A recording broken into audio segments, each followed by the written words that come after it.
government reserves land.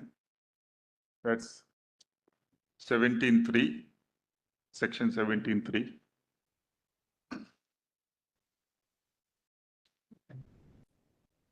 The third situation envisaged is where both either central or state government decides to undertake mining in a private person's land. That is 17A3. Either central government or state government undertakes mining or prospecting, etc., in a private person's land. And the fourth situation, however rare it may be, envisaged in Chapter 6 of the Mineral Concession Rules 1960. That is where the minerals are vesting partly in the government and partly in private persons.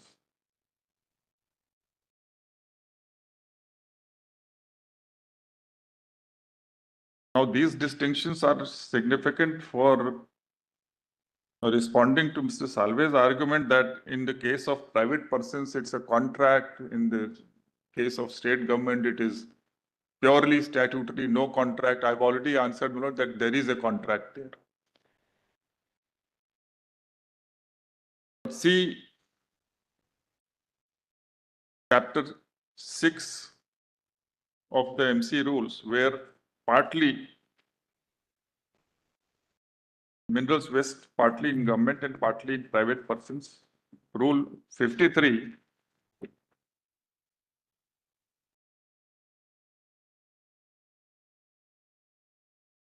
at page 76.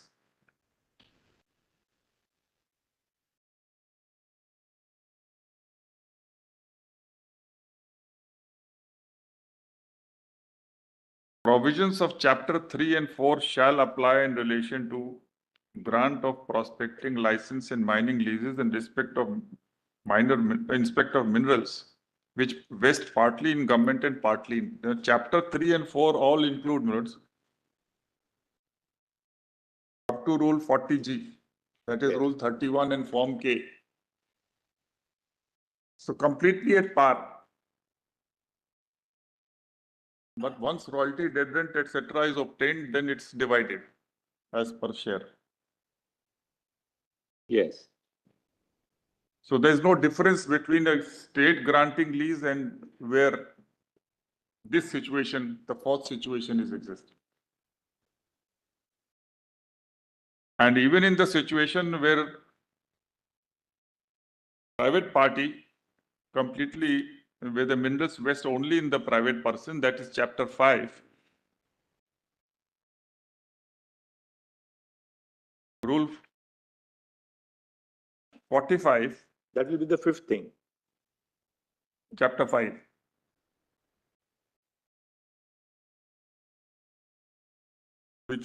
Which according to me was the third situation. The Chapter 5 heading shows that minerals vest in a person other than the government. Now, Rule 45 provides for the condition of mining lease here also, except that there is a certain relaxation. Every mining lease shall be subject to the following conditions. The provisions of clause B to L and P to U of sub-rule 1 of Rule 27 apply to such leases with modification that in clauses C and D for the word state government, the word lesser shall be substituted. Mining operation shall be undertaken in accordance with mining plans. So all those things are required here also. They can't, there also you can't avoid the mining plan. Now the only thing is that there can be some other ancillary conditions imposed by agreement in that. But the main thrust of the conditions in Rule 27 are applicable here also. Yes.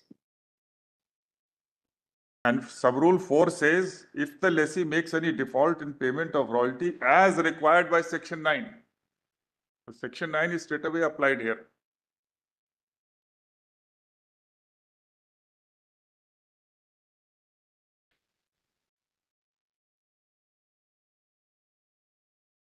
And Rule 49 prohibits premium. So the range of restrictions, conditions, etc. are here also statutory, except for a slight relaxation.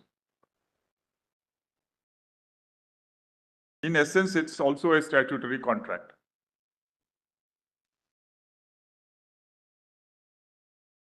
Yes. And all these four situations, the royalty source is section 9. Source of dead rent is 9A.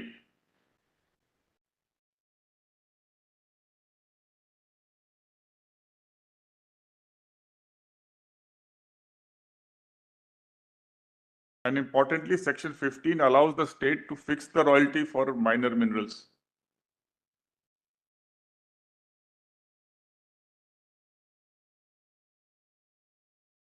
Yes. So one of the submissions from the respondent was that if it is a case of section 15, then it will be a consideration, but if it is this, it will not be. So well, one and the same concept derived from one and the same source, section 9, so, or Section 9 will not apply to minor minerals. not to minor mineral.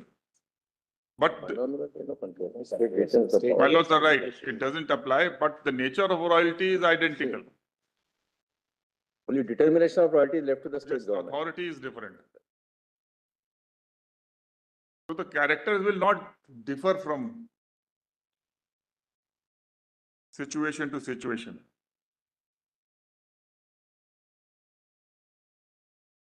It was also said that 9B and C,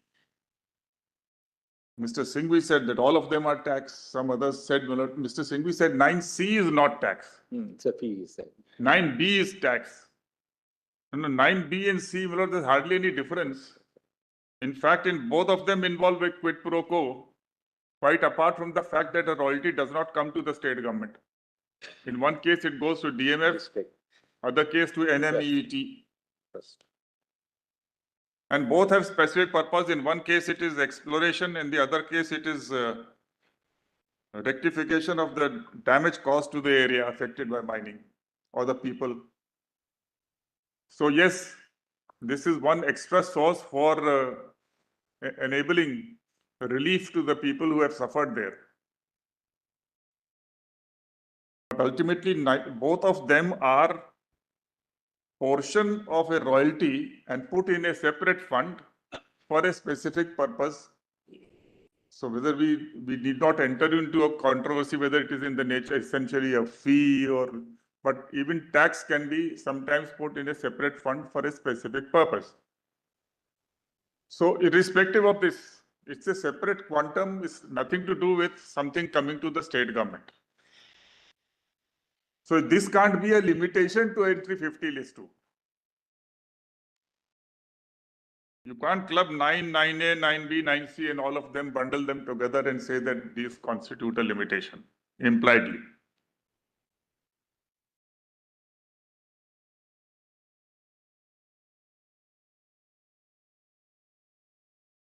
This kindly. Now, one other submission of Mr. Salve was apply the principle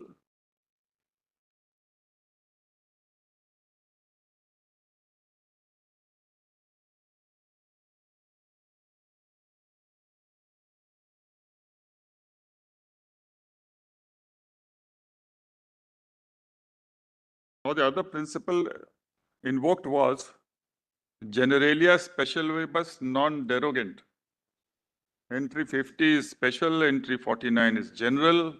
Therefore, entry 50 will not be. So nobody says about that what is The argument was that since the constitution is bifurcated between taxes on land and taxes on mineral rights, taxes on mineral rights cannot be subsumed in taxes on land and buildings. But we have not argued that it is subsumed there. There are two different aspects. One is what we contend is, as I said earlier also, that the measure based on mineral value is not the sole preserve of 50.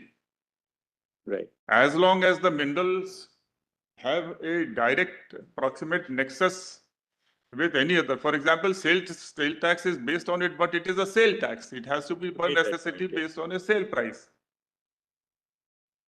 Excise duty, it has to be based on the point of sale. And even Bombay Tires, which they relied, actually helps us when it says that excise duty can even include the cost of packaging.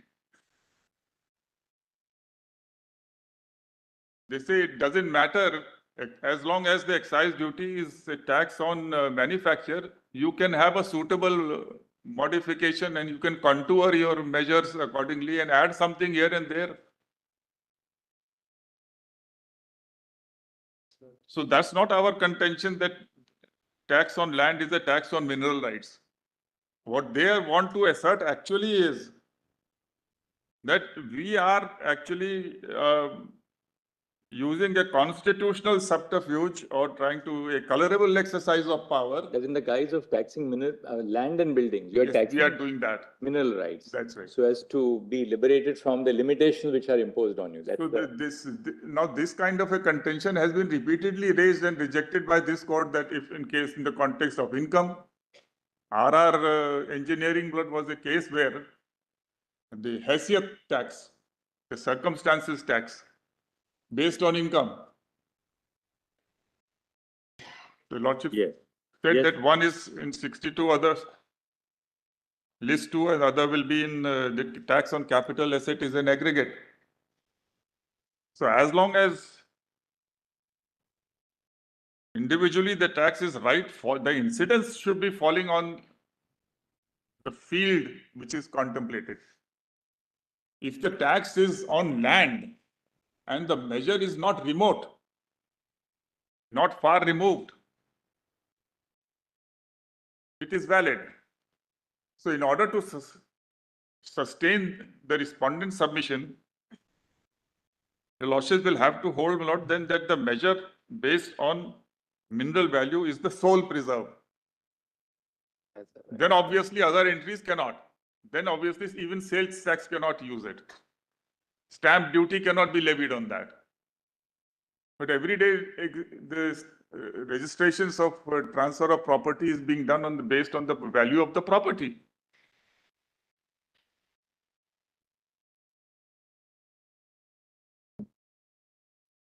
And this is important aspect, not because what happens is that sometimes this court not will be limiting itself to saying that this particular measure is not available, struck down. And we stop there. Some other measure is adopted, then again there is a challenge. So the state must know clearly what are the measures which are available for imposing a tax on land. How should it be imposed? Cess and royalty struck down. So if we say, all right, this is a tax relatable to half of the mineral value, so where should we stop? Should we say a quarter? After all, mineral value emerging from the land has some direct relation with it, and some basis, it can be made a basis, part of it can be made a basis. Now, since Odisha is not going for the whole of the mineral value, is saying that not more than 20% of half of the mineral value. Can we do that? So they say leave it to the smaller benches to decide. So once again, matter rebounds back. We can't take the full mineral value. We can't take the half mineral value. We can't take the quarter mineral value. So where do we stop? How do we determine the capacity of the land?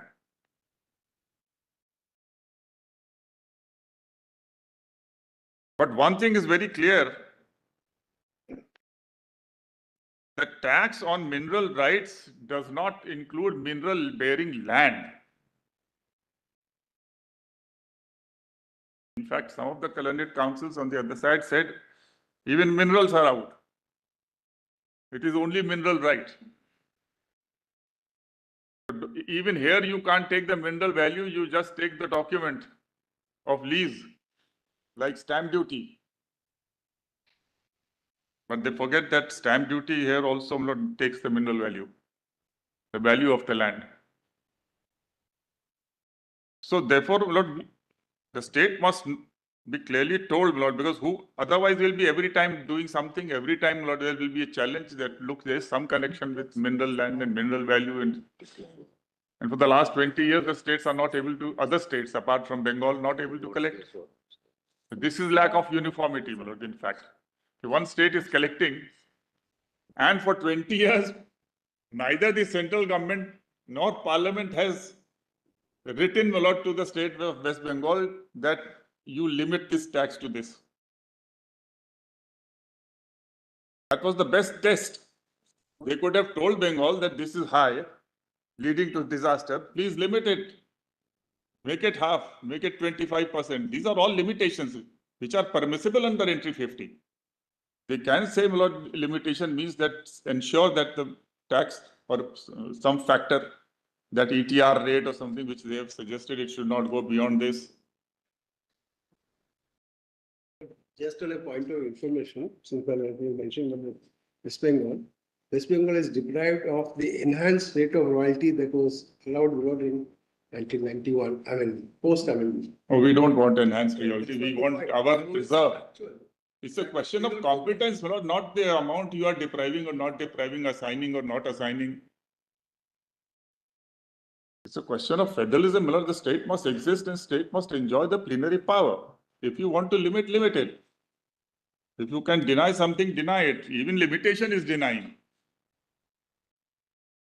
But this is significant that non-issuance of any directive, not including any provision with respect to state of West Bengal, shows that the government is satisfied that the tax which is being levied and collected for the last 20 years is appropriate and causing no disaster. 20 years is not a small period, 2 decades.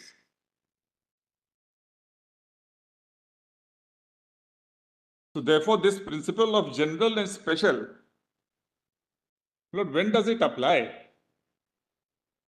When the special provision must traverse the same genus, the same field.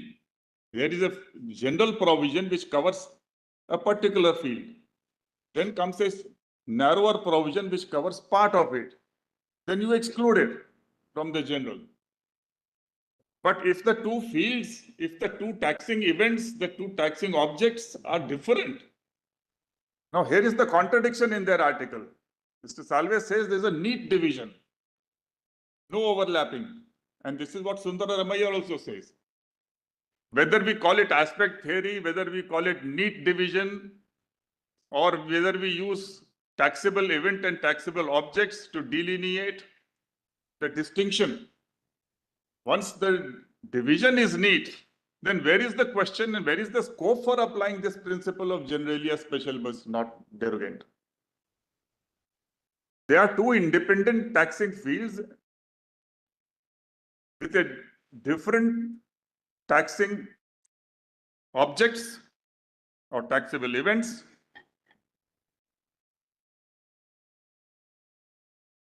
And as the other side concedes, there is no overlapping, neat division, different aspects. So there is no scope for application.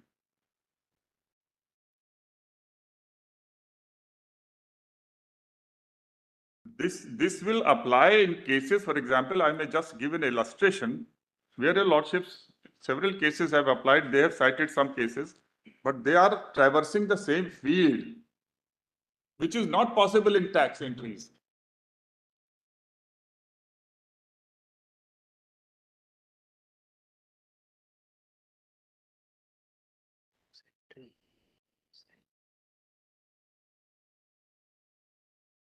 Kindly look at entry 24, list 2.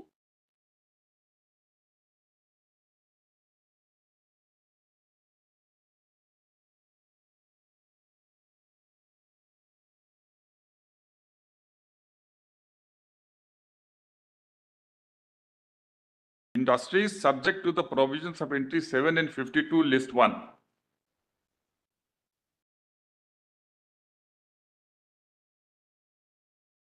And just below is gas and gas works.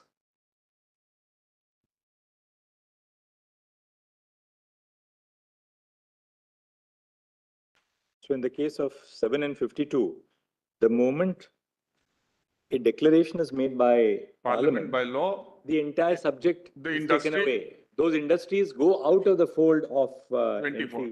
entry 24 because the- it's subject to the provisions of. that's right. Now, the issue arose in this court whether 25 will go.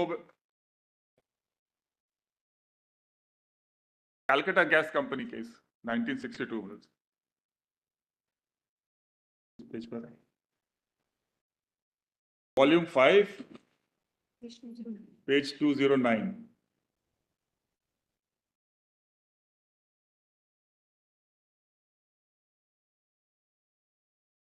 It was held that union by law under entry 52 cannot extract the scope of entry 25. This is a case of special being carved out from industries because one particular industry is separately mentioned. So the field is same. 25 is 24 is industry, 25 is.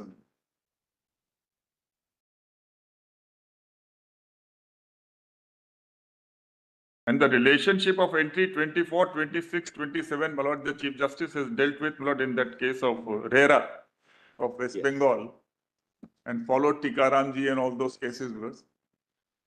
So the structure of the relationship, see how the relationship of 24 with 52 drastically differs from 23 with 54. Because once the union declares under entry 52, industry goes to the list 1.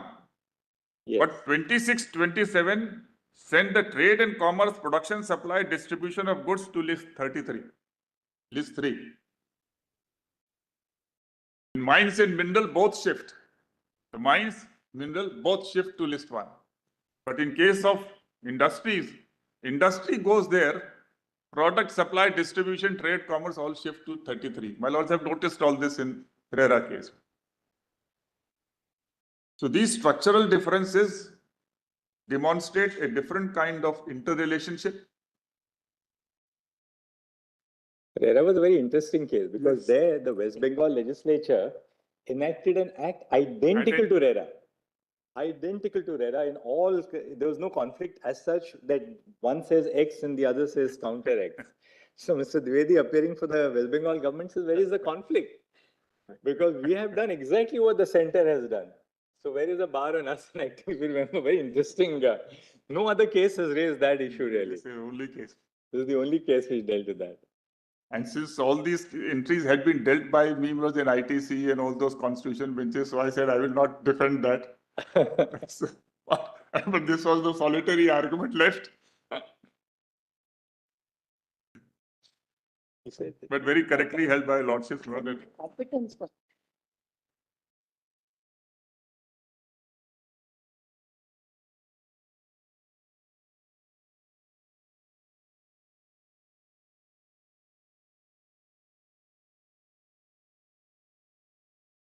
लोगों ने कौन सा site किया था जन्म?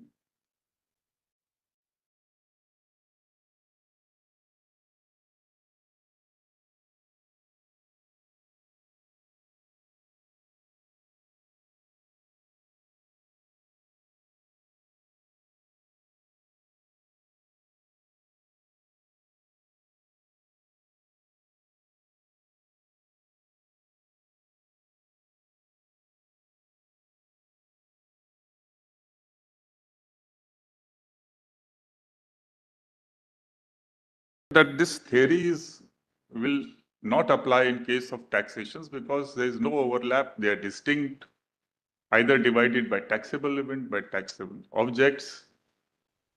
Division is neat. I accept what Mr. Salve says, it's neat. But if it is neat, no, then where is the question of extracting from here or there? We have just to see that particular entry and see, is the tax actually in that field and is the measure having a nexus? Now, what do you mean by, you can address it in your own turn. What do you mean by tax on mineral rights? I mean, how do we sort of conceptualize what is meant by tax on mineral rights? So, it's a tax on the aggregate of mineral rights, just like your lordships held in case of tax on capital assets. That's on the aggregate of the aggregate of all the assets. SC non and then Dillon, of course. Yes. That is entry 86. 86. 86, I think. Taxes on the capital value of the assets. Exclusive, one asset is excluded, agricultural land.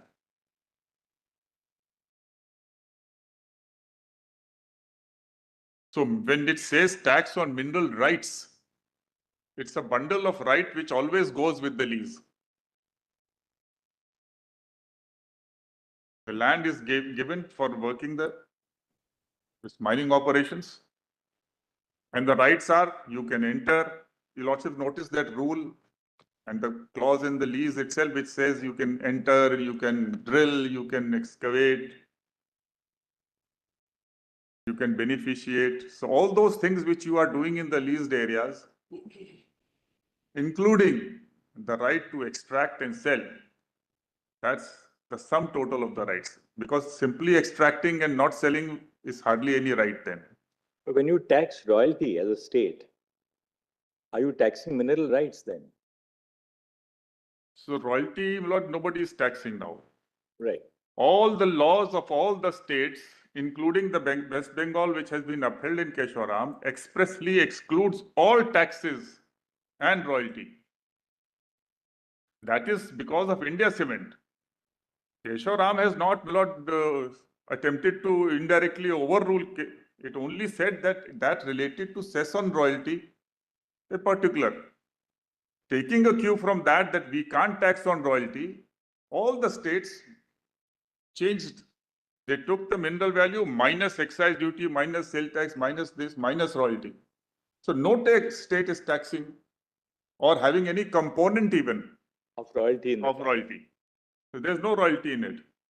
Although I personally feel, my lord, that cess on royalty striking down was wrong. Because royalty is a return. It's a kind of income for the state itself. And the state was using it as a measure. But anyway, that is now, no state is doing tax. No state is doing it, and that's not an issue. And it's not our contention, it's not been arising. The only issue referred to your lordship is Kesharam departing from that Right. by correcting that error in para 34. Which is the tax? That's the limited error. So it's a bundle of rights, the aggregate of rights which is granted by the rule. That is what is the subject matter of tax, which is also connected with the mineral value, because ultimately as the exercise of mineral right, one of that right is to extract and carry away.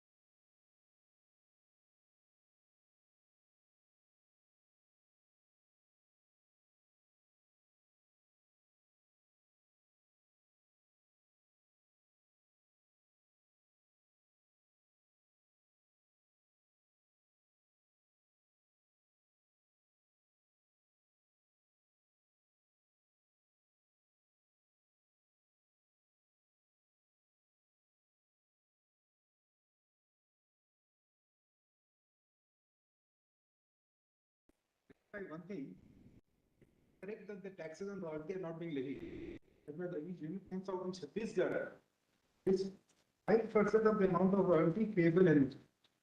That is the state tax. That is the state. Number of states. Number of states are tax. The levy itself is 5% of the amount of royalty. That's a measure, Tax. 5%. That's why I'm submitting that actually that was, I would say that if a measure includes royalty, is rather better than having the whole mineral value a royalty. Royalty will be some percentage fixed by central government. So it's my income with respect to the transfer of mineral rights. That's what we have submitted. Now, if that is taken as a value, the tax will always be lesser than if you takes the whole mineral value. To be precise. By striking down cess on royalty, the result has been that the states are searching and groping how to take the measure. Instead of the whole mineral value, you take the royalty, which is a portion fixed by the union. In coordination with the rate freeze.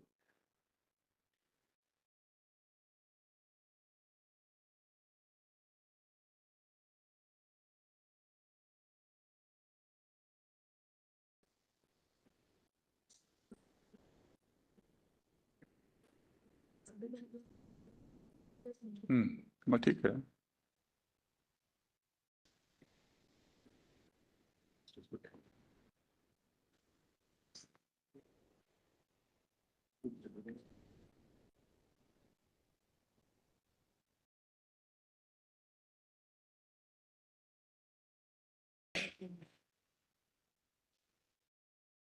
So in Chhattisgarh, they should be happy that it is pegged on the royalty, not the whole mineral value. If we take the whole mineral value, it will certainly go up, not down. And that's why Odisha has taken half. And Jharkhand has completely eliminated this per square meter. So that to avoid all this controversy, this is mineral value or not mineral values. Another aspect is in the definition of land revenue under 115 and 116 of the Tamil Nadu Act. Yes. Land revenue, it means so many types of, it says like, for example, water supplied, irrigation on the land, Yes. lease amount, other sum payable, royalty. Royalty. So royalty was included in land revenue. And That's- therefore the explanation included it. Therefore, under the Tamil Nadu Act, it was struck down. Absolutely. That's your lordship is right. Absolutely If right. the That word was the- royalty was not there in the explanation, Yes, the controversy with regard to MMDR Act may wouldn't not have have arisen happened. at all. that's The right. explanation brought it in. Explanation included royalty. Therefore, they expanded the arguments to say Absolutely. that it is encroaching in under the Central Act. I agree with absolutely. That's right. But what I am placing for consideration is that had it been royalty, because royalty is a portion of the mineral value. Central government fixes under Section 9. And it can fix, we are not questioning. Now that will be, let's say, 10% of the mineral value. So as it is, we come down from 1,000 to 100. And 100, then you impose some percentage of royalty. It's much less than paying 10% of the whole value. Has to be some method. Yeah, some method. So, I would think, Malad, that taking royalty as a measure should be permissible, Malad, and that enables the union to then. Now, what else, Mr. Vedi? Now, just one more aspect is, Malad, that one argument was raised that we are not the owners of land, we are the occupiers, so you can't.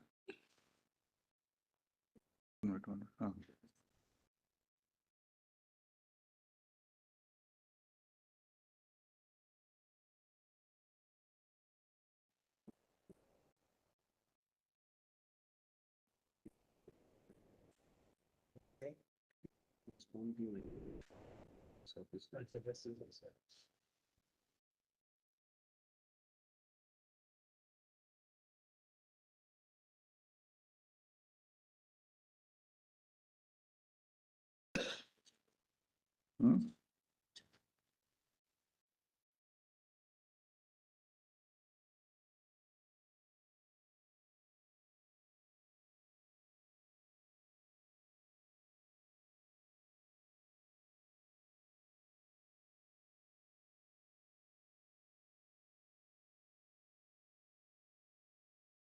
Question raised by Mr. Salve is Nausitor Associates.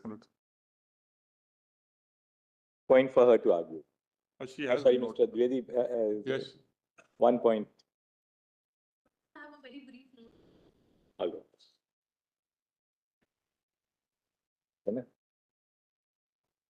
This Nausitor Associates, how does it apply to this what is the argument is take entry 45, 49, 50 neighboring.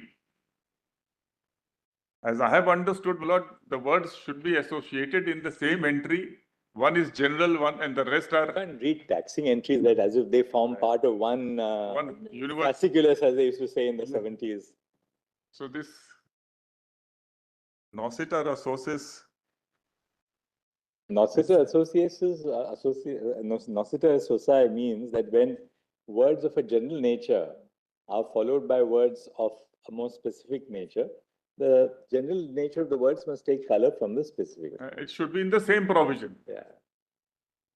For example, in this luxury tax, Or as they say, birds of a feather flock together. yes, That was another way of saying or it. the man is known by the company he keeps. Yeah.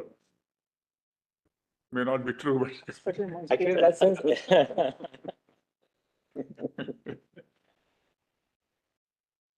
because they're all really shades of the same Yes. principle. Aegis the in idea generis. is that Nocita take the associae. color. Don't let it flow much so wide that the scheme breaks down. These are even independent taxing entries. You Yes. can't restrict one by One by the other, so each has a different taxable event. You say, no, take it from that. Since land revenue is collected from the owner, therefore, here also it can be levied only on the owner. But for the respondent's benefit, if your lordship has section 4,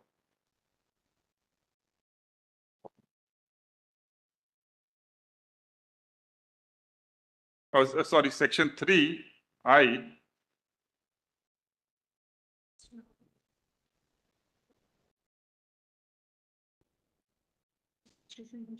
yeah, at page 38 and 39 of the written submission, 1C, I Mine have and given the cases on nocita associates. CI, 3I, expression mine and owner have the meanings assigned to them in the Occupational Safety, Health and Working Conditions Code 2020.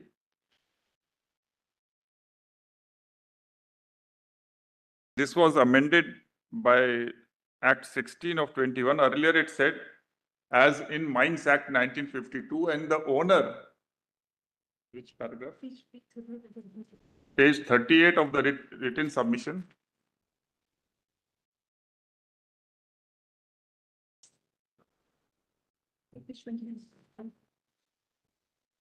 At page 29, I have quoted. Sorry, page 29.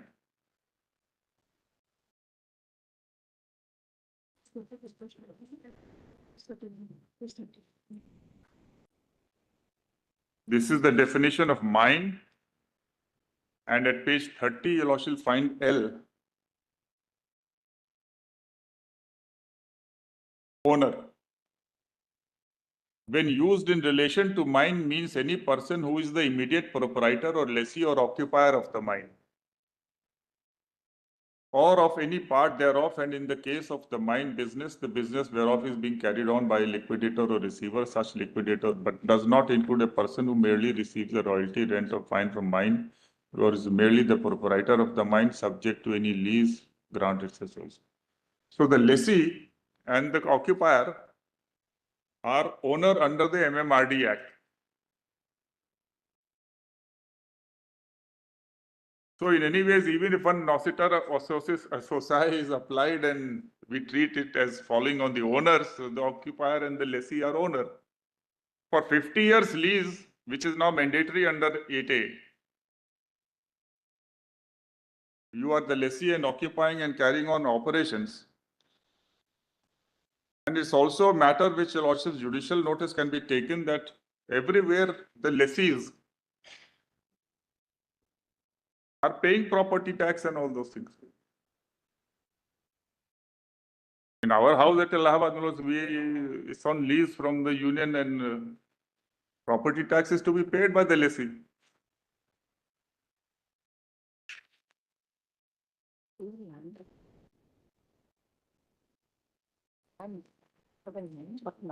In fact, in that US case, which a young lawyer, Mr. Ghosh, had cited,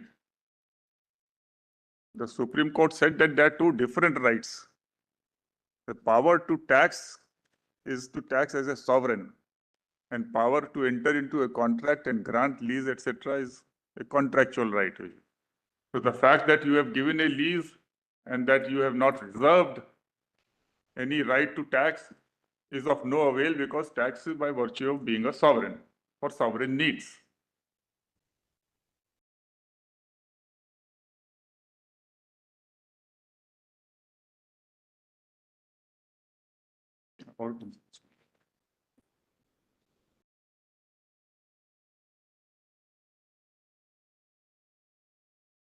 There's an interesting passage in Jindal with regard to abuse of power. First of all, your lordships have consistently said that abuse of power is not a ground to test the validity. That will be tested separately. Para 112. The court very interestingly has said that when you tax your own constituent. Because we states are wanting the investors to come in. They want the money to flow in. They want business. They want to give employments. So the constituents themselves create pressure. I would submit, Lords, that please take Para 112 of Jindal combined with RR Engineering, Chief Justice Y.V. Chandrachud's observation that if you impose the tax so high, then the measure will lose and it will react on the levy and show that it's something else which you are doing. The character is lost then. If the two things are combined, then that resolves the issue of largely. And rest, Government of India has many powers to do. If some state is hell-bent to destroy the union, its fiscal policies deliberately, then 356 is there to dislodge it. So why? In 355, they are bound to protect the federation. They can issue that. Are you giving ideas? The other hand, the states are suffering. They can acquire. Supposing for a critical atomic mineral, some state is acting in a particular manner, they can acquire that land.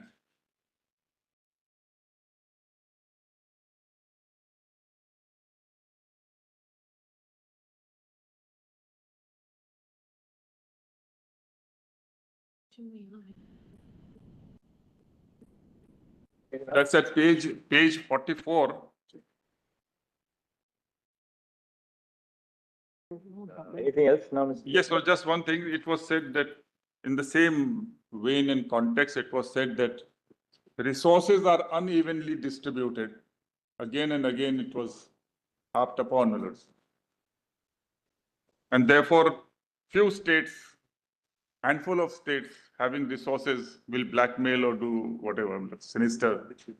But the reality is, the states which have these mineral resources are the poorer states in this I'm country. so grateful, brother. That's exactly what I wanted to submit, brother. That's Chirag Tale Andhera, jisko bolte hain. The people are going from outside and exploiting the minerals. That's right. Not- Vedanta is, who's complaining? Vedanta, Tatas,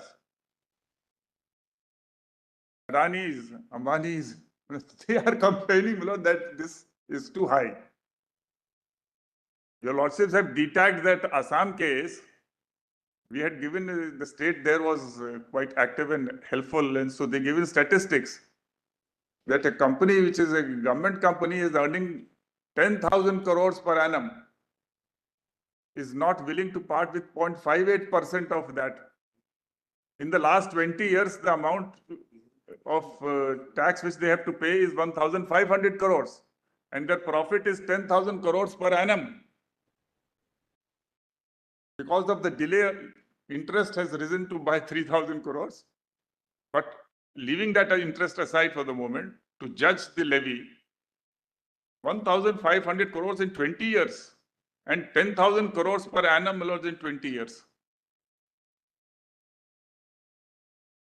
So none of these are coming out with balance sheets to tell your lordship how much profit they are earning from this. But they are trying to paint disaster, the doomsday, as if all states are hell-bent. They are something like Indian states earlier, who were collaborating with the British and trying to bring down the center. They constitute India. They are Bharat. Why will the states not? We have surrendered all the powers. They were all representatives of states elected by states in the Constituent Assembly. And they surrendered the powers willingly because they felt that the country must unite. So the larger share was given to Union. And now we are told that you are acting something like that to destabilize and do whatnot. So this uneven distribution actually, my lords, is a boon, not a bane. There would not have been trade and commerce in the world and in India, my lord, if this differential distribution is not there. Some state has got something to give, another state has got something else to give, and that's how we unite. The economic unity is built on this differential distribution, which is being decried.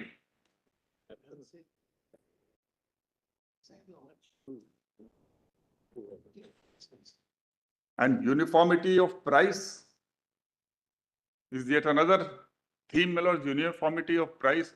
Does price depend only upon royalty or my lords, upon this? It will depend upon so many factors, supply and demand. The price will go up and down.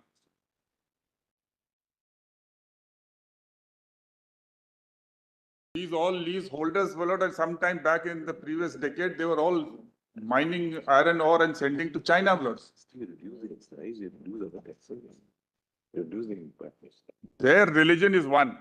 As somebody said, my lord, that in times when Rome collapsed, so it was said, my lord, that the Venetians continued to trade with the Arabs also. They used to go to Jeddah and everywhere, and they said the Venetians had only one religion, and that religion was Prophet.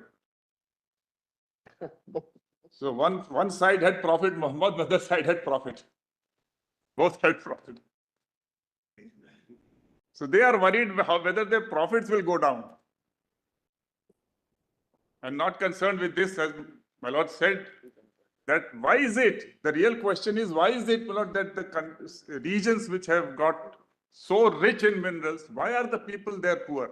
Even after 75 years is the question to be asked. Of course, even the states, we have to answer for that. And the lordships have been pushing this DMF and all those things, and some penalties which your lordships imposed. Then your lordships have asked a separate fund to be created. Justice A.K. Patnaik has been appointed not to see, and then we have to bring a scheme. We will spend it on these things, hospitals, education institutions, and houses, and water supply. So he's monitoring. So much is being done by the courts to push the states. And so I thought, Lord, if today somebody would have, the two governments would have seen that these people, as Justice Krishna said, the little man with little means. Where is he? He's still there where he was. So this uneven distribution is, in my respectful submission, a boon. It helps trade and commerce. It helps mobility, people of one place going to the other place. And these companies, unless they produce their balance sheets, etc., they should not be heard to say that some disaster is at the offing, at the doorstep.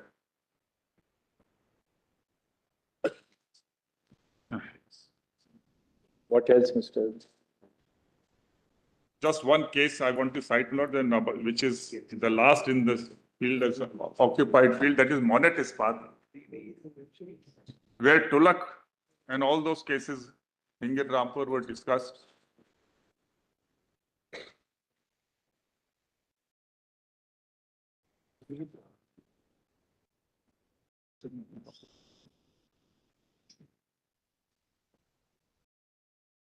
Tulak, your lordships had seen, my lord, this, even with regard to entry 23 and 54 relationship, since it is to the extent provided it extracts, how do the court approach the issue? When a state act is challenged, then the court will see what is the state act doing. Is that field covered by the MMRD Act? If the field is not covered, then my lord, this occupied field theory doesn't hit the state actors. That is what Tulloch said. But Tulloch was dealing with the same license fee which Hinger Rampur dealt with. And therefore, my lord, they said that since the field is occupied, therefore you can't levy that fee also, because all fee entries are relatable to the subject matter. If the subject matter is gone, no fee.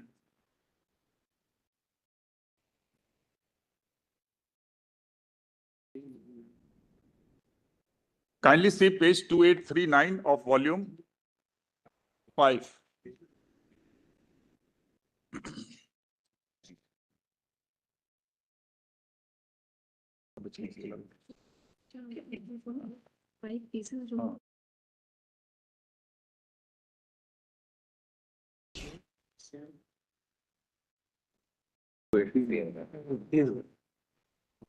Kindly have paragraph 130. Para 130.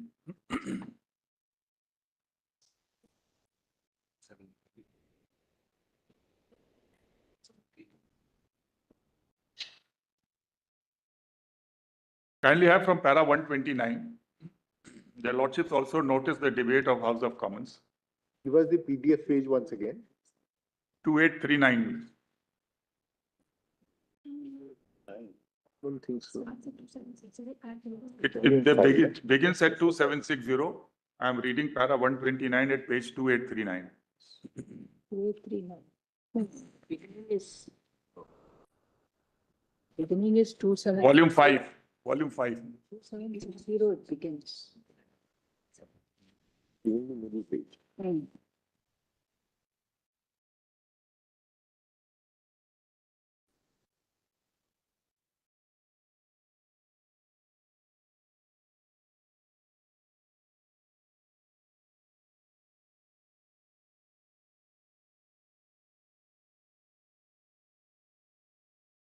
May I place, sir?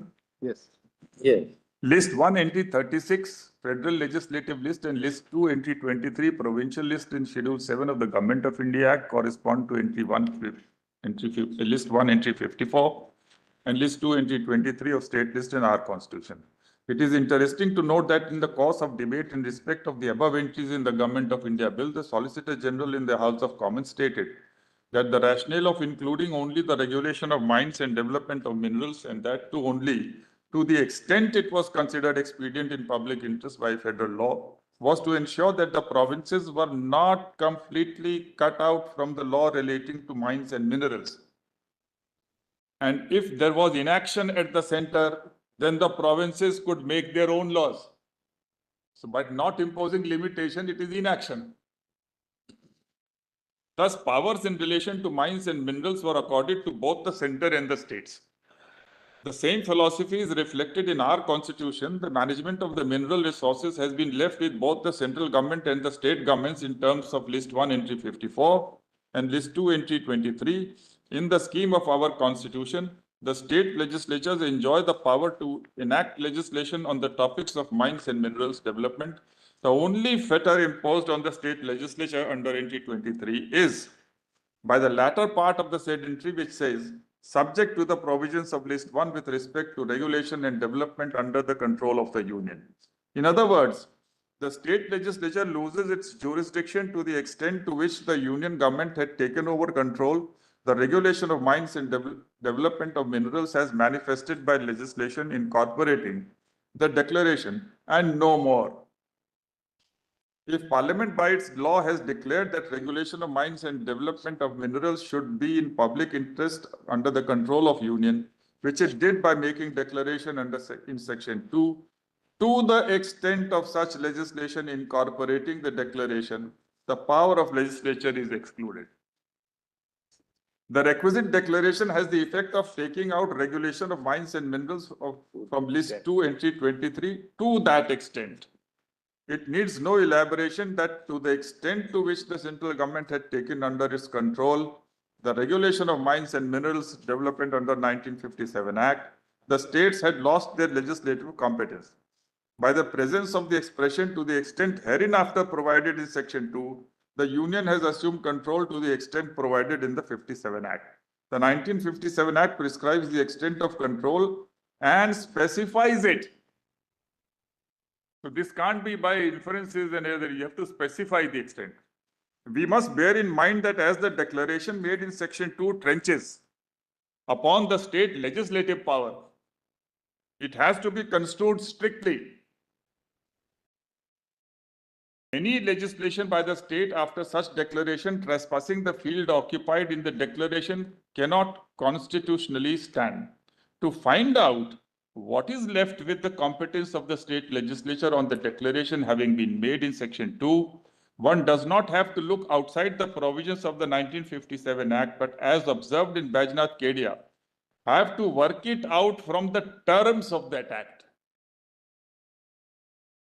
In order that the declaration made by Parliament should be effective, the making of rules or enforcement of rules so made is not decisive. So the rules, etc., are irrelevant.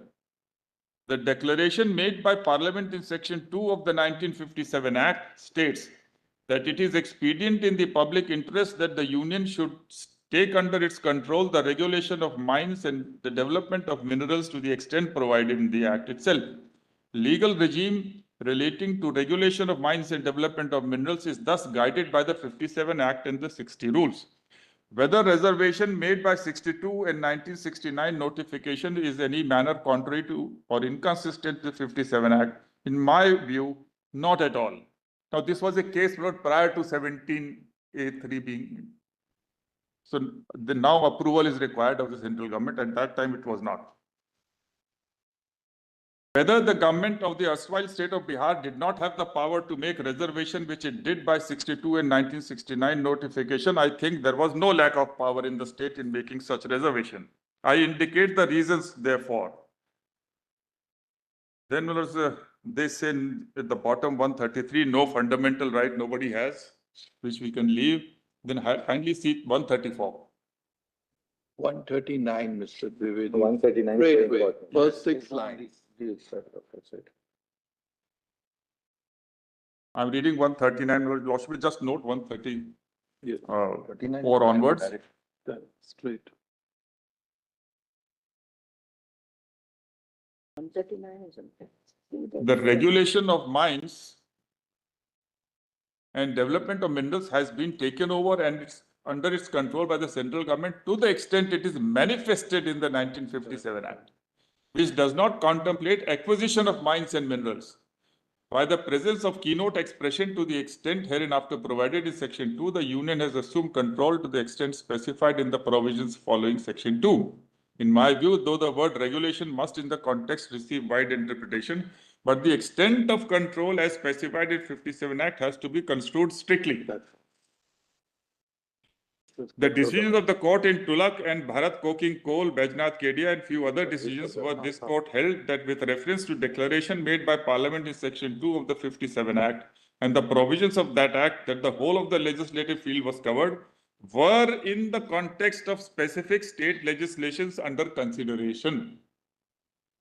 In the context of subject state legislation, the whole legislative field was found to be occupied by the central law. The same is the position in Hingir Rampur, where whole of the legislative field relating to minerals was found to be covered by the declaration.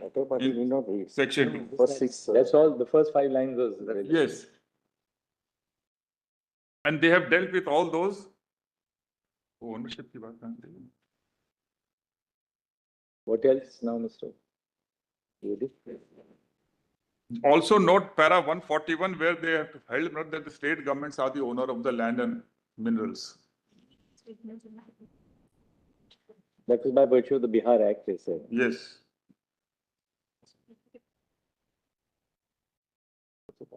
Justice Gokhale's judgment is concurring, who takes the same view. So therefore, one has to see in each case the state act.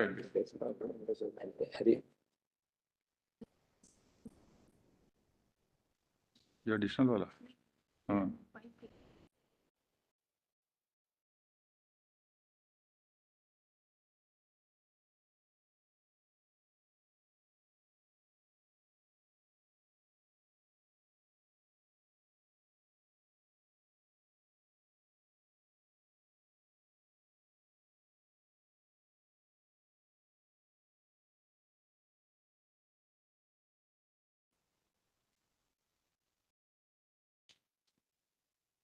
9B 9C तो हो गया.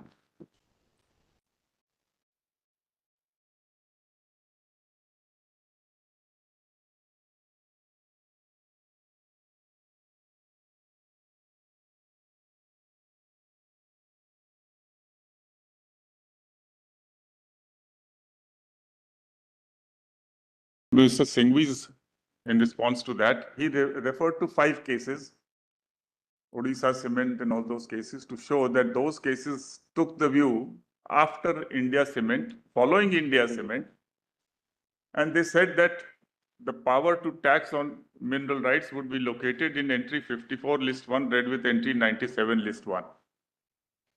Now, look, these are all cases where the Supreme Court was following the 7 judges' judgment, but they reveal that the court was struggling, as in quarry owners plot where I was arguing, here also, to locate where is the power flowing from. So in one case, they say that it emanates from 54 list 1, supported by entry 97. In another case, says no, not 97, it's only 54 list 1. None of them will not consider Sundara Ramayya, etc., because they were following India Cement, and it's a tax, and therefore, actually, there was no need to find out where it is located. But that was the position. But there is one grave danger, my lord, when written submissions, some paragraphs or some part of the paragraphs are quoted. There was a reference made to para 40 of synthetics and chemicals, which is now also under consideration in the another bench. Now, para 40 is quoted, not synthetics and chemicals had nothing to do with mines and minerals. It was dealing with, Denatured spirit. the issue was whether Industrial alcohol. the fee on industrial alcohol could be levied by the state of UP or not. So they refer to entry 52 and IRD Act, that is something similar to this MMRD Act, Industrial Development Regulation Act 1951. So having referred to that, they said that the field is occupied by those acts, right or wrong, your lordship will see in the other matter. But that was a case which had nothing to do with MMRD Act. And the para 40 is 6 lines have been cited as if the court is holding that this entry 50 list is subsumed or can be, the power could be exercised under entry 54 list 1. That's a little unfair because the next para says that it's not a mining case. But one will interpret very next para says. Let me point out your unfairness, please. No, I'm pointing out my unfairness. Oh, I'll come later on. You can comment on me. I'm pointing out that My next para. my learned friend should have pointed out to your lordships that these 6 lines do not constitute the paragraph. They are not the finding of the court. They are submission of the council. And he has presented it by extracting 6 lines and telling your lordships that it is dealing with it. See para 40 minutes. Page? This is 1202, volume 5. This is unfairness. But I am not attributing unfairness because I don't go engage in these things. It may be an error.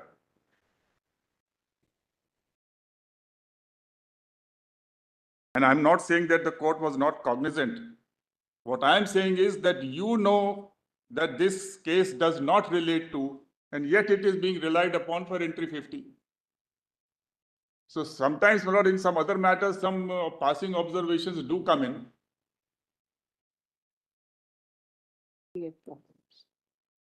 Please see para 40.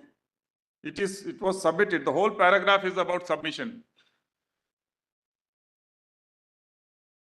My lords have got 1202. Yes.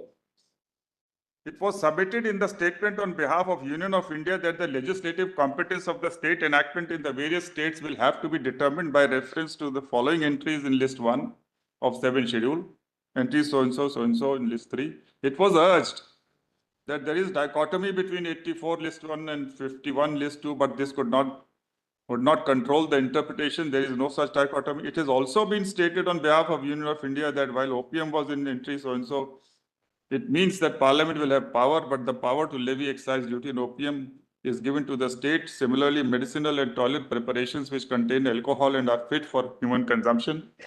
The power of levy of excise is given. Entry 8 of list 2 similarly is not subject to, for the reason it was submitted. This is all submission of the union.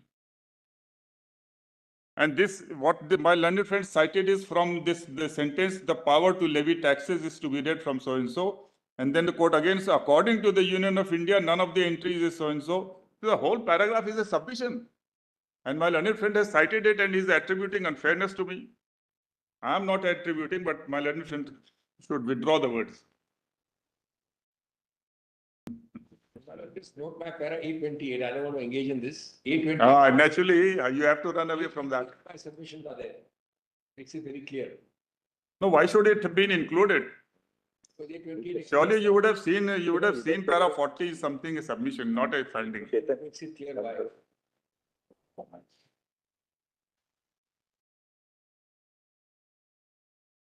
कौन सा case 5 fiscal?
Last submission was of Mr. Khambata, the learned counsellors, about implied limitation,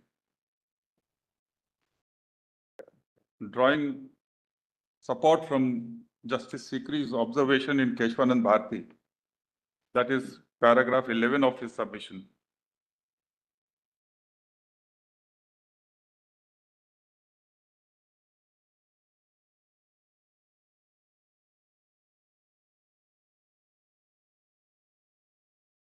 Yeah. So the first aspect to be noted is that Justice Sikri's observation is in the context of searching for limitations on the amendatory power under Article 368 so as to prevent it from becoming absolute. But for this doctrine of basic structure, which was drawn partly from the fabric of the Constitution and partly from the word amend, as Justice Khanna interpreted it contextually. So this implied limitation theory is to curb absoluteness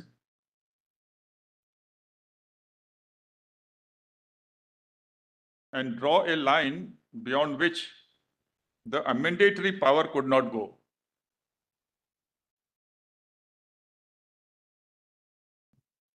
But in the present case, it is sought to be utilized for the reverse purpose. That is, to expand the scope of limitation. So a limited power, a power which is a field which is already limited, it is sought to be expanded so as to make it so absolute that it destroys and takes away the field from the fold of the state and places it in the fold of the union.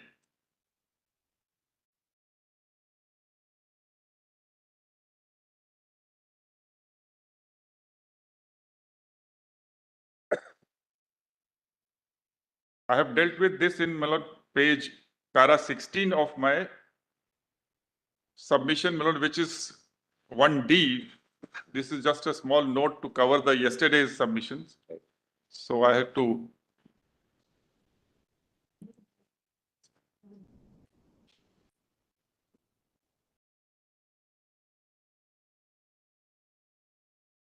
the other submission was with regard to not drawing 97 list 1 and article 248.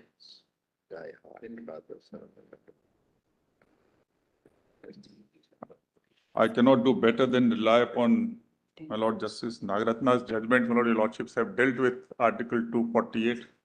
State of Karnataka, your Lordships have said that you have to only see whether the particular field is enumerated somewhere or not. Article 248 uses the word enumerated and 97 uses the word mention. They are meaning the same thing. So we have just to see, once it is mentioned there, then there's no question of 97. No question of Article 248. The only thing is power will always remain with the state. It can only be limited. Whether you can go up to complete limit, prohibiting or making it zero or not, it's up, as in Kesharam, I would submit, Lord, that your Lordships can leave it to the Parliament's good sense, Lord, to, in its wisdom and policies, to decide if ever they want to impose limitation 1. And limitation has to be qua each mineral for mineral development. So it can't be across the board. For example, even minor mineral you say is limited.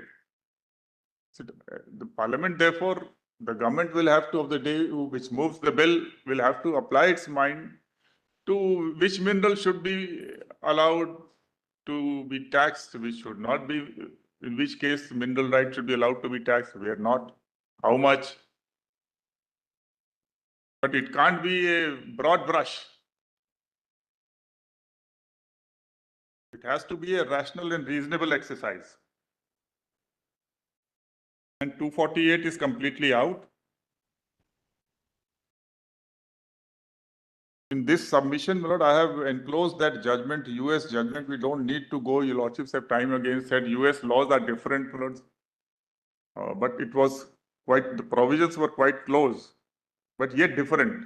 I have demonstrated in paragraph 18, and I have annexed that judgment also, your Lordships benefit, paragraph 18 of 1D. Yes. Particularly pages 145 to 147 are more relevant. So is it time to thank you, Mr. Dwivedi, now? I have closed notes. Thank you so much, Mr. Dwivedi. Grateful to Lord. I should thank you, Lord, for giving me so much time Thank you. and Thank you so much. extending it beyond the lunch period. Lord. Thank you. I'm extremely grateful. Thank you. I just Yes, want. yes, Sanskriti, Mr. Dwivedi, please sit by our side. So if there's something, you can always assist her. Your lordships have my note, volume 1F. What is your, thank you, Mr. Dwivedi. Thank you. Your lordships have briefly covered 4 points, your lordships. Where is your? 1F, 1F. You don't have one. Shall I upload new one, Abhi tak? One F. This can be actually scanned and put. We've got it. We've got it here. Now it's scanned for us. Is not there. Yes. Click करेंगे तो scroll हो जाएगा. Yeah, yeah. I know.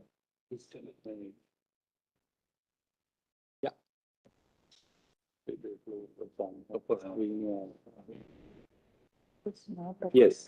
Your lordships, so the argument is, although Parliament does not have any power to tax minerals or mineral rights, but MMDR Act is exhaustive of all the fiscal exactions, and therefore state is denuded of its power. So my lords, the expression used is colorless and neutral exactions.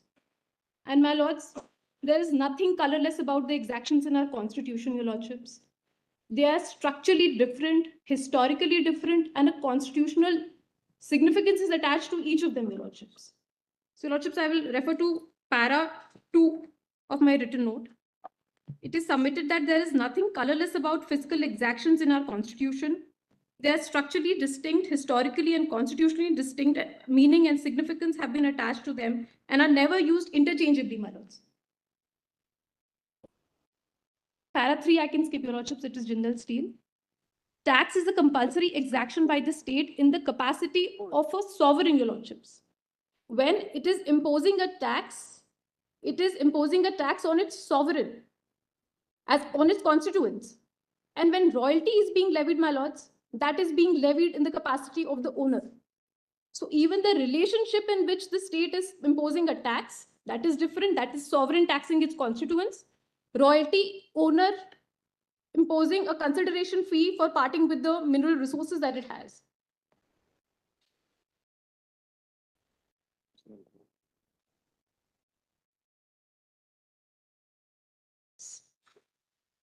Sub-para of para 4, your lordships. The constitution uses distinct expressions such as tax, duties, cesses, surcharge, fees, license fees, or fees for services rendered. Your lordships, this can be found in Article 1110, which deals with money bill. Distinct words, my lords. Then royalty is used in Schedule 6, para 9, my lords, of the Constitution. Fines, other pecuniary penalties, again used in Article 110. So how do we use it interchangeably, my lords? There is no concept of uniform fiscal exaction in our constitution, my lords. Each exaction or imposition are imposed under a distinct power, and they are distinct and not used interchangeably. Tax, duty, cess, and surcharge form one class of exactions, which is levied under Article 245, 246, read with the taxing entries. Fees is another class. Fees can either be regulatory or for services rendered, which is levied under 245, 246, read with general entries and entry 96 and 66. Now royalty in the field of minerals, license fees for the grant of spectrum, levy charged for parting with privilege in liquor trade is neither tax nor fees. It is a price charged as owner of these resources, and in the latter case, a price for parting with privilege. Constitutional bench in state of Punjab versus Devon's Modern Breweries has held that levy charged for parting with privilege is neither tax nor a fee, and it is simply a levy for the act of granting permission for exercise of power to part with privilege. It is neither tax nor fee and will not attract Article 301 and 304. Dead rent and surface rent are payable under MMDR Act to the state in the capacity of the owner and lessor of the land. When the lease is of a private land, the royalty, dead rent, and surface rent is payable to the private person. Here also payment is given to the private person in the capacity of owner and lessor. These levies are not mutually exclusive. State, being the owner of the land, can receive royalty for parting with the land with mineral rights and can also levy a tax on the same land in the capacity of the sovereign taxing its constituents. The power of state to impose tax on mineral rights under entry 50 is a power to impose tax. None of the statutory fiscal exactions mentioned in section 9, 9A, 9B and 9C are or can be in the nature of tax. Parliament has provided for payment of royalty, dead rent, surface rent, etc. under Article 245 to 46 read with entry 54, which is not a taxing field. To say that MMDR Act exhausts the field of fiscal exaction distorts the settled distinction between these impositions. Difference also arises on account of nature of relationship. When tax is being levied, the sovereign is taxing its constituents. Your Lordship, I can skip that. Para 8, it is neither tax nor akin to tax, nor can it substitute a tax. Your Lordship, then an argument was made regarding uniformity. Why is it so important that all the fiscal exactions are dealt with in MMDR Act? My Lords, all the subjects in list 1 are those subjects which were sought to be held to be having nationwide implications, and a uniformity was envisaged. But the fact that those subjects don't find mention in list 2 is that each state, Your Lordship, Justice Bhanupati in her judgment in general, my lords, she has discussed the disparity in the state of development of the states all across. Each state has its own unique natural resources. The nature differs, the quality differs, the stage of development differs, the need differs. So to have a uniform fiscal policy for the entire country, my lords, this is destructive of federalism, because the states should be in a position to devise their legislative mechanism to deal with their individual needs. So there can't be a straitjacket formula for list 2, my lords. That was never the intention. Those subjects would not have been put in list 2, my lords. Khazan Chand is judgment, my lords, 84, para 2 of this heading, my lords. It says subjects regarding which uniformity was envisaged were put in list 1. And the other subjects, the state, and therefore, Your Lordship, an Article 14 argument can never be made by comparing one law of another state and of some other state. Para 4, like there cannot be any taxation by inference. Similarly, there cannot be any limitation by inference on sovereign power of taxation. Firstly, limitations need to be expressed. Jindal has been covered, my lords. And secondly, even the express limitations need to be construed strictly, my lords. Constitutionally, taxation by inference is a paradox. Then, Your Lordship's fiscal federalism. The jurisprudence regarding federalism, which is the basic feature of the Constitution, is becoming more nuanced. And Your Lordships have borrowed these expressions from Your Lordship's judgment in Mohit Minerals. There is collaborative federalism, competitive federalism, and federalism involving contestation. The consultative and participative exercise of royalty fixation is an instance of collaborative federalism. The states designing their fiscal measures by giving incentives, tax holidays, exemptions, lower tax rates to attract investment or increase tax base is an instance of competitive federalism. The states contesting for their power conferred under the Constitution is a case of federalism in contestation. This aspect of federalism should not be seen as disruptive, but it is the bounden duty of the states to ensure that no limitations are imposed Contestation. dehodes the Constitution in the interest of uniformity, national interest, Your Lordships. Article 249 deals with laws relating to national interest, my lords. That deals with a situation where there may be a subject in the state list, but in the interest of national interest, there may be laws. So there's a procedure prescribed. The resolution has a fixed life of 6 months. So national interest, then you go to Article 249 if it is permissible. There are express provisions in the constitutions for situations requiring subordination of powers of the state in national interest, and the procedure is also described in Article 249. The states have plenary and exclusive powers over list 2 subjects, and that means they do not and should not have to knock on the doors of the center for imposing levies which they are exclusively empowered to charge. Knocking on the doors of the center for tax relating to list 2 subject is not collaborative federalism, but subversion of federalism. Therefore, fiscal federalism is the most basic and fundamental aspect of federalism.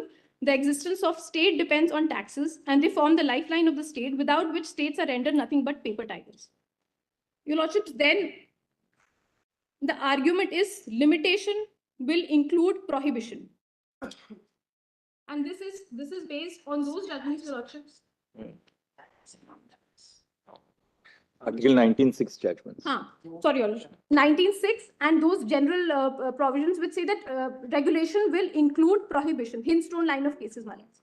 So if Your Lordships just turn to entry 50 first.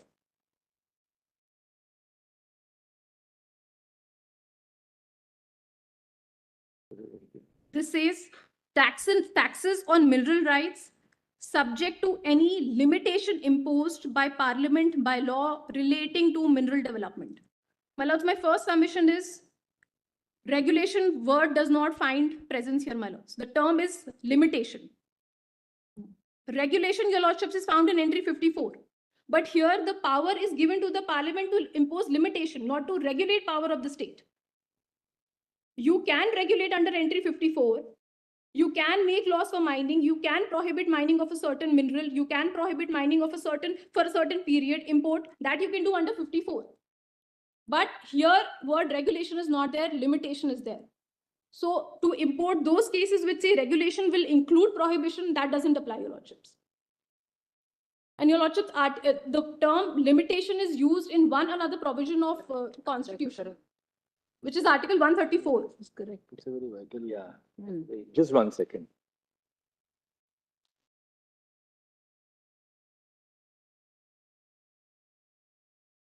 Regulation is of mining activity.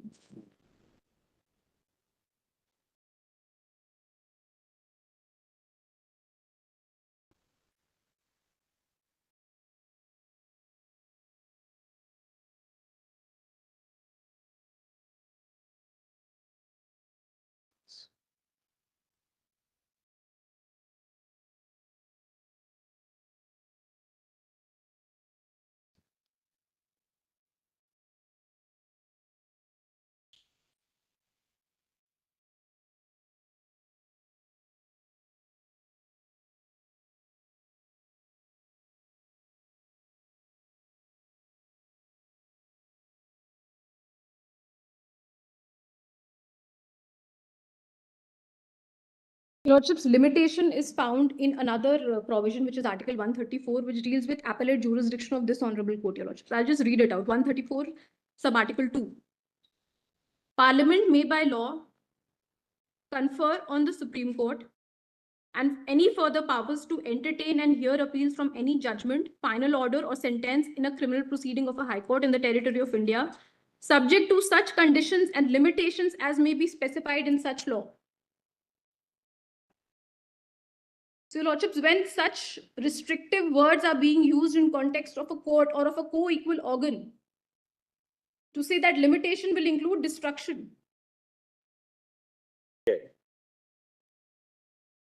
So, under the regulatory power of 54, you can do whatever in the field of mining, my lords.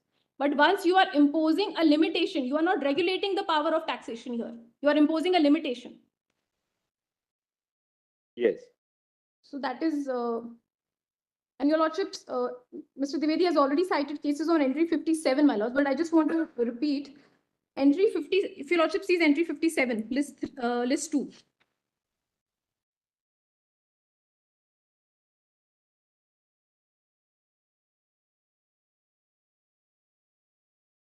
This is one other entry, your lordships, where the taxing power of the state has been made subject to the parliamentary law.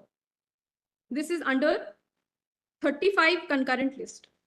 And 35 refers to the principles for the formulation of rates. Context of entry 57, your lordships have held that yes, they are allied subjects, but they are distinct.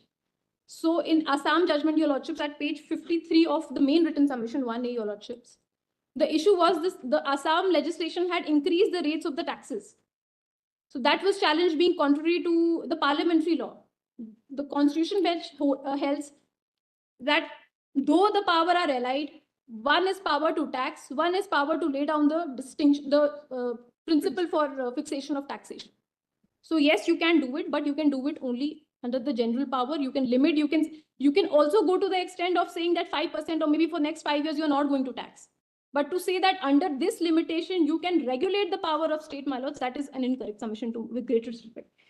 My lords, I think I've covered. Thank you, Sanskrit. Thank you. Great. One was supposed to respond. Sorry, I think we had said that only one rejoinder, otherwise there'll be. In the beginning, we took less than time. What was your lordship allotted to us? Lordship allotted 2.5 days. We concluded before 2 days, my lord. Lord, both of us, my lord, will conclude within the time which is remaining. We are in rejoinder. All right. Just 2 or 3 minutes. Yes. Very good.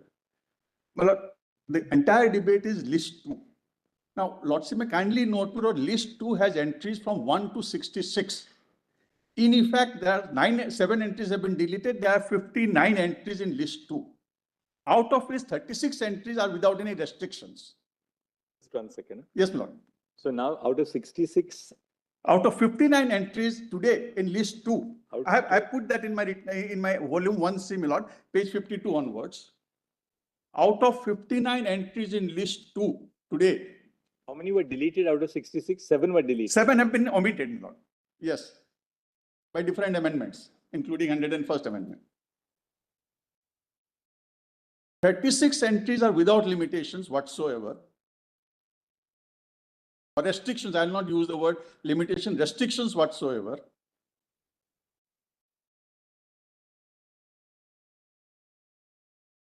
And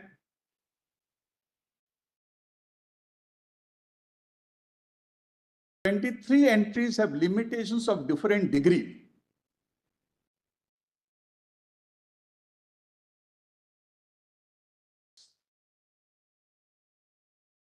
Or you would say restrictions of various. Restrictions of different degree, which I have put in my written note in the chronological order from category 1 to category 10 in page 52 and 53 of volume 1C.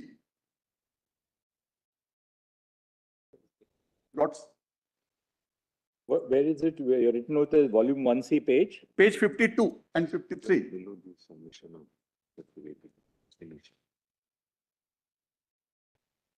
If your lordship only see one entry, my lord, I have put in the chronological order. Yes. Lordship may only see one entry, 37 of list 2. And my lord, 50 of list 2. Wide range of difference, my lord. For example, 37, my lord, I have quoted them subsequently in 58, 59 onwards. I have summarized them at 52. If your lordship see page entry 37, my lord, which I have extracted at page 59 of volume 1C, elections to the legislature of the state subject to the provisions of any law made by the parliament.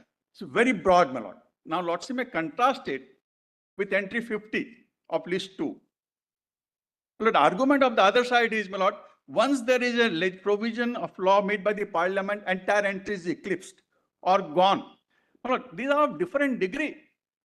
The limitation itself has a limitation. And those degrees, my lord, I have put it in page 52, paragraph 2.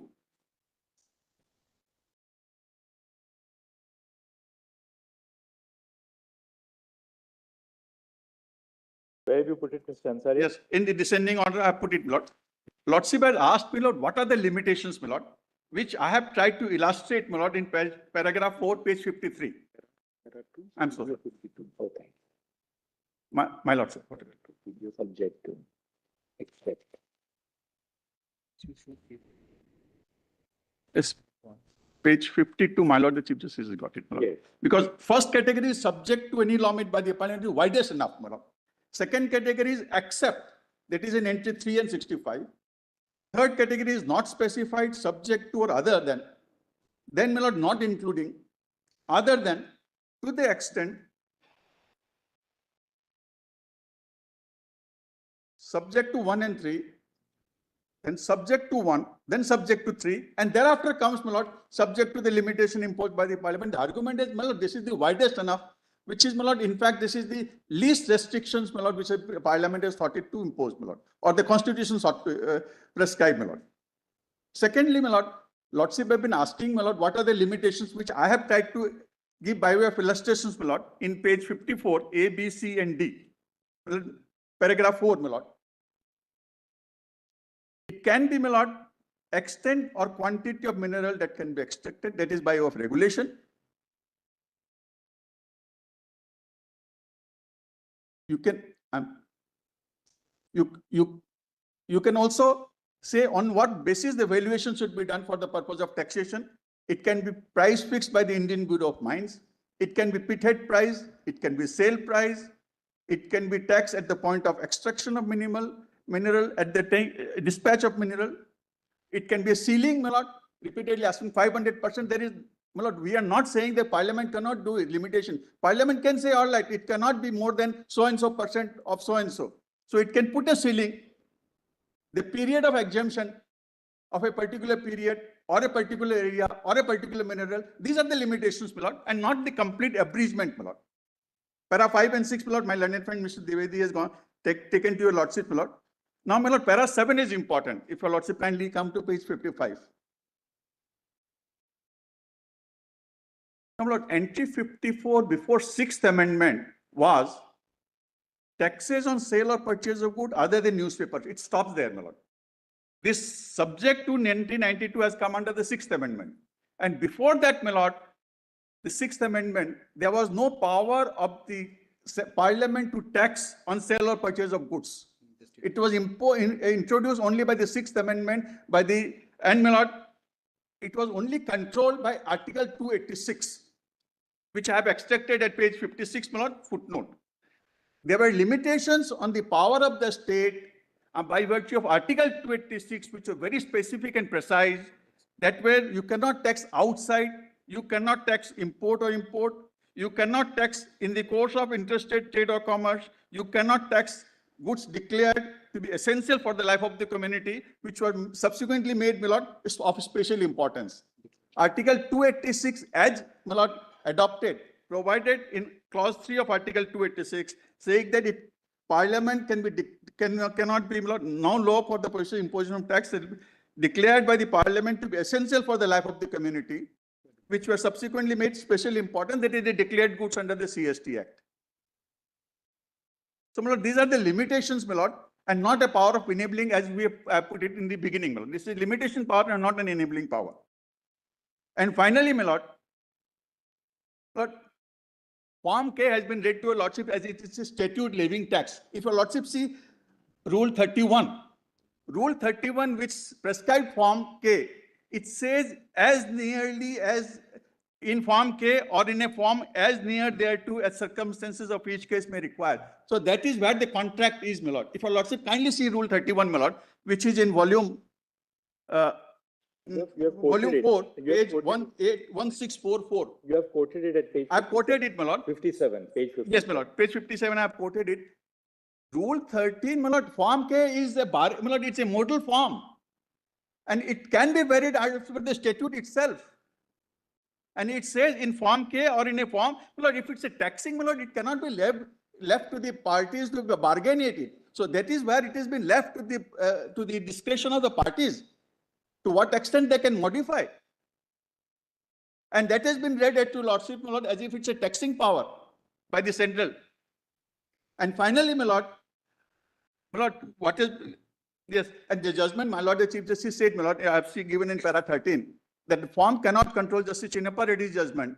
That is, my lord, 1986, 1 SCC 264 at 319 para 69, which says surely form cannot control act, rules, or the direction. It can definitely not control, my lord, a constitutional entry, a sovereign power to tax by the state, my lord. And yes, and finally, my lord, both the mineral companies and my lord, even the Union of India has relied upon the House of Commons, my lord, debate to interpret a constitutional entry of 13th May 1935. What they were debating, my lord, was one of the issues was whether Indian subject of His Majesty should be there or British subject domicile in India is there. So those debates cannot be relied upon. I'm so sorry. If your lordship kindly see that debate, just note the page where it is.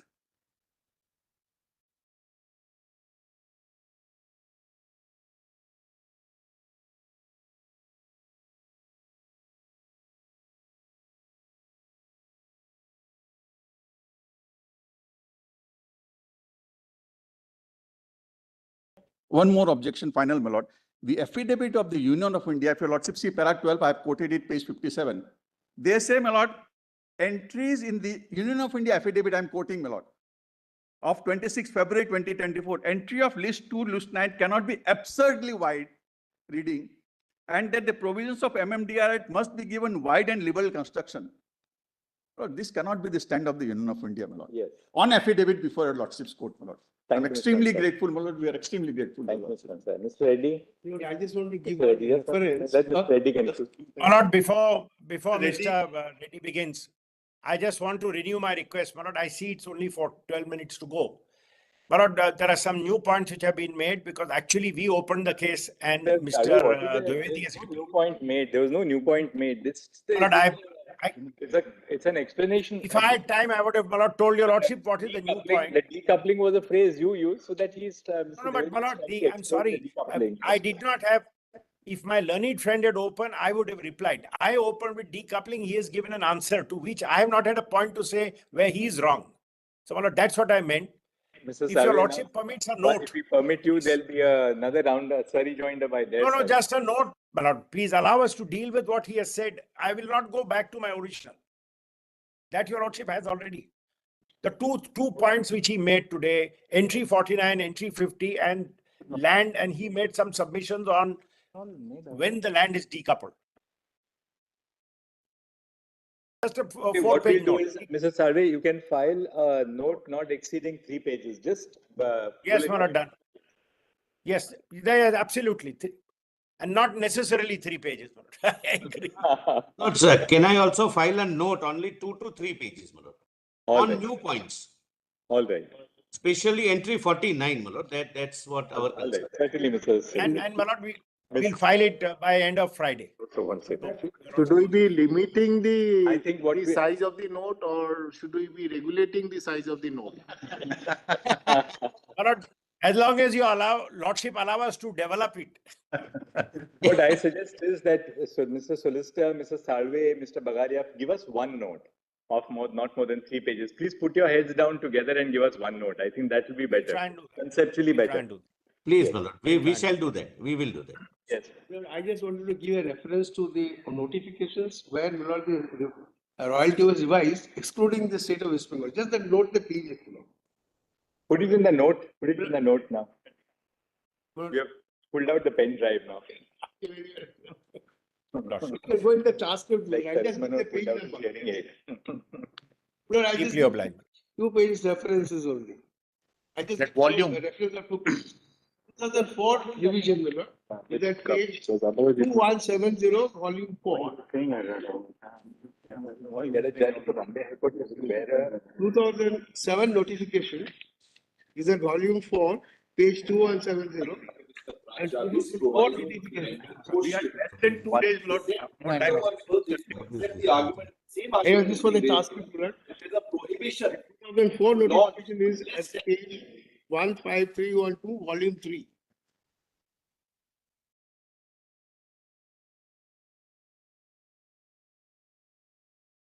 May please your lordships. My lord, volume, my lord, I'm grateful, my lord. Volume 1 is my submission. I don't propose to read it because I have very little time. I'll just state, my lord, 3 or 4 points that I have touched upon in my note. Lordships may kindly have volume 1E for your lordships What are reading the later. points? Yes, my lord. The point is, first point, my lord, I touched upon in my submissions is that minerals do not automatically vest in the state. My lord, that's a wrong concept. My lord, the judgment of this honorable court, my lord, in Presiamma Jacob, my lord, specifically refers to different lands having different characters. My lord, it notes, my lord, that in different states, my lord, there are different tenure rights. My lord, for instance, my lord, when surplus lands reverted to the state, states then grant, my lord, what are called as tenure rights, Raitwari Pattas, my lord, in the south of India, and some other terminology used in rest of the country. When Raitwari Pattas are granted in respect of lands that revert to the state, their state only grants cultivation rights. So subsoil rights remain with the state, surface rights remain with, my lord, the cultivators. This is one category of land. Rule 72 in the morning, my lord, my learned friend Mr. Ganguly showed your lordships. The statute was cognizant that there could be one category of lands like this. The statute was equally cognizant there could be private lands where the subsoil rights, my lord, vest in the persons who own the land. Like in Presiamma Jacob's case, my lord, there was one category of landowners who were found to have subsoil rights. But in the House of Commons debate that is placed for your lordships, it notes the position, my lord, at the time Government of India Act was being made, that in Bengal, state of Bengal, my lord, while it was believed that under the British rule, my lord, only the surface rights were granted, for over 100 years, each of the landowners were exercising subsoil rights without any complaint from the crown. So therefore, those rights in that sense remain ceded. So my lord, that this concept that of all minerals vest in the state, therefore the royalty exclusively goes to the state, my lord, in my respectful submission is a wrong argument.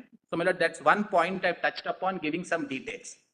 But I also said that from 1901, my lord, the Mines Act, followed by the successor 1923 Act, 1948 Act, the rules, 1957 Act, consistently throughout recognize this position that minerals do not automatically vest in the state. But this is very important, because if minerals do not automatically vest in the state, and if the royalty and dead rent becomes payable to the mineral owners, it is, my lord, actually a consideration for one-time finite resource.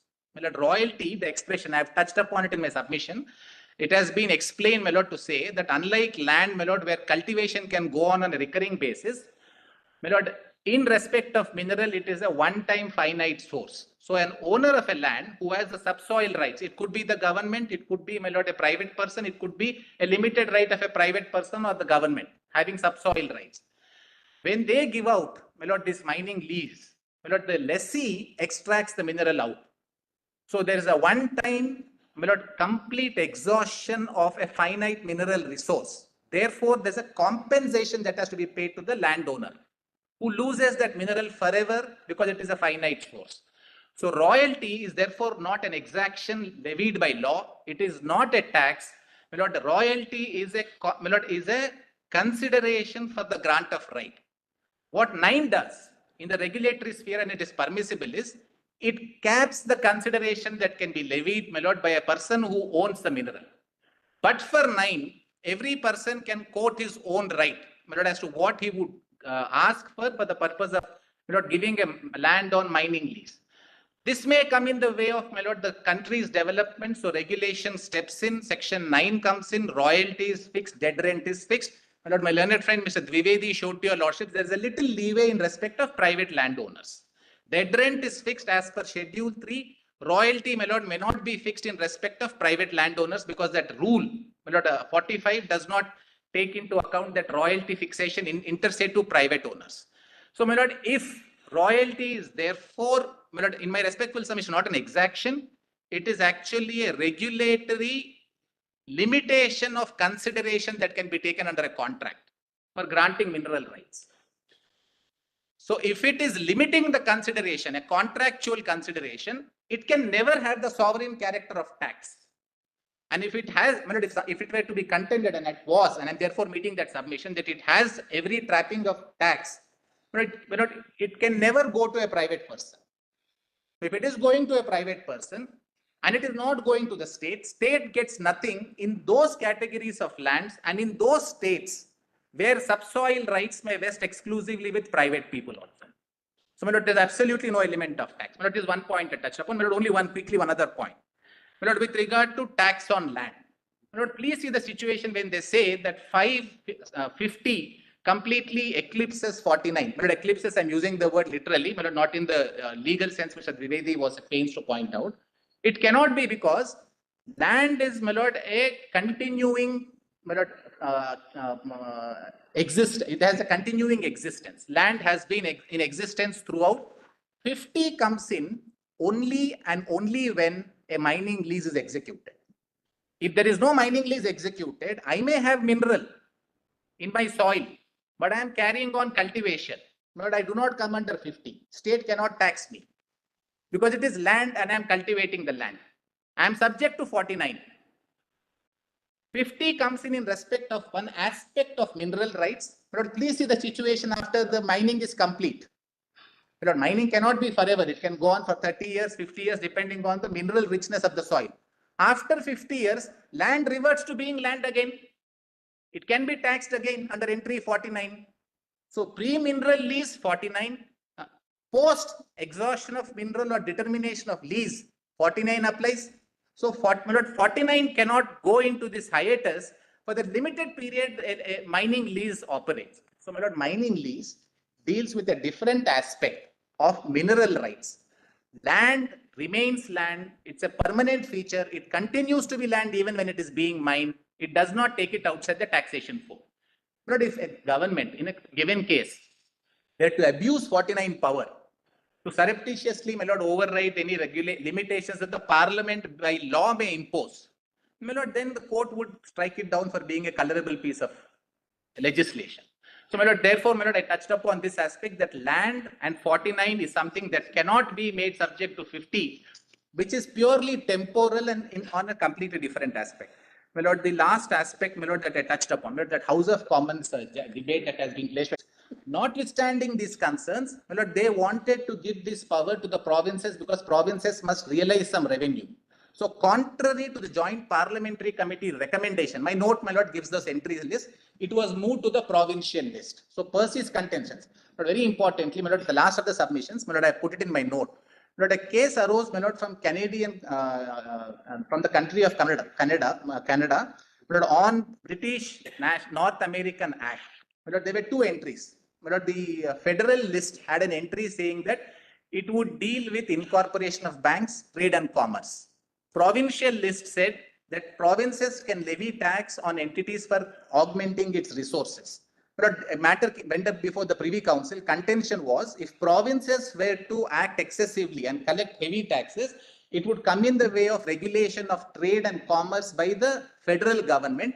Such power must not therefore be ceded to the provinces. My lord, I placed that judgment. That judgment, my lord, which is not on identically worded terms, but on similar arguments that have been advanced, were rejected by the Privy Council, stating that when this act vested this authority with the provinces and their governments, it did not suppose that these provisions will be used injuriously, excessively, or arbitrarily. It reposed faith in these provinces, my lord, to exercise that power judiciously, I'm sorry, my lord.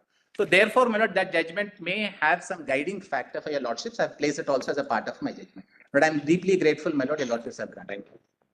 Arguments concluded, judgment is served.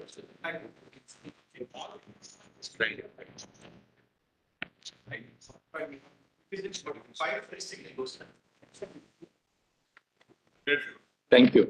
Thank you, everyone. Thank you. Yes.